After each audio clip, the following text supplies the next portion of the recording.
সাদুল্লাপুরে জামিনে এসে বাদী পরিবারের ওপর হামলা, বাড়িঘরে অগ্নিসংযোগ, আহত ৭।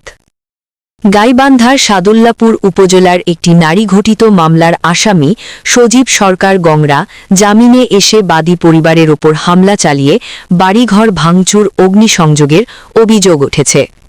এতে নারীসহ অন্তত ৭ জন আহত হয়ে হাসপাতালে ভর্তি রয়েছে। এ ঘটনায় পুলিশ, সেনাবাহিনী ও ফায়ার সার্ভিসের সদস্যরা ঘটনাস্থলে এসে পরিস্থিতি নিয়ন্ত্রণে আনে।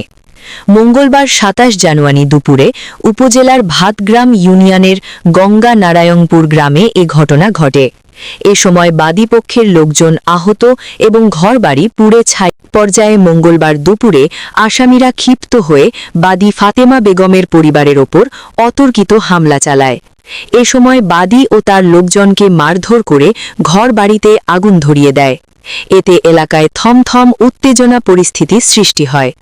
এই ঘটনার খবর পেয়ে পুলিশ, সেনাবাহিনী ও ফায়ার সার্ভিসের সদস্যরা গিয়ে আগুনসহ পরিস্থিতি নিয়ন্ত্রণে আনে। এ বিষয়ে সাদুল্লাপুর থানার ভারপ্রাপ্ত কর্মকর্তা ওসি আলিমুদ্দিন বলেন, খবর পেয়ে ঘটনাস্থলে গিয়ে পরিস্থিতি শান্ত করা হয়েছে। বাদীর অভিযোগের ভিত্তিতে আইনগত ব্যবস্থা গ্রহণ করা হবে।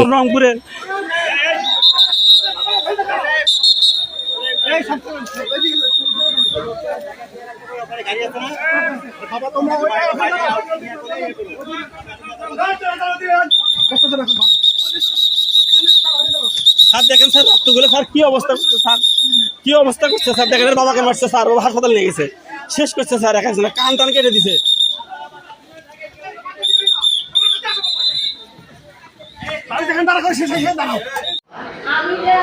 কাছে থেকে দূরে থেকে না, সবগুলো জানি একবার।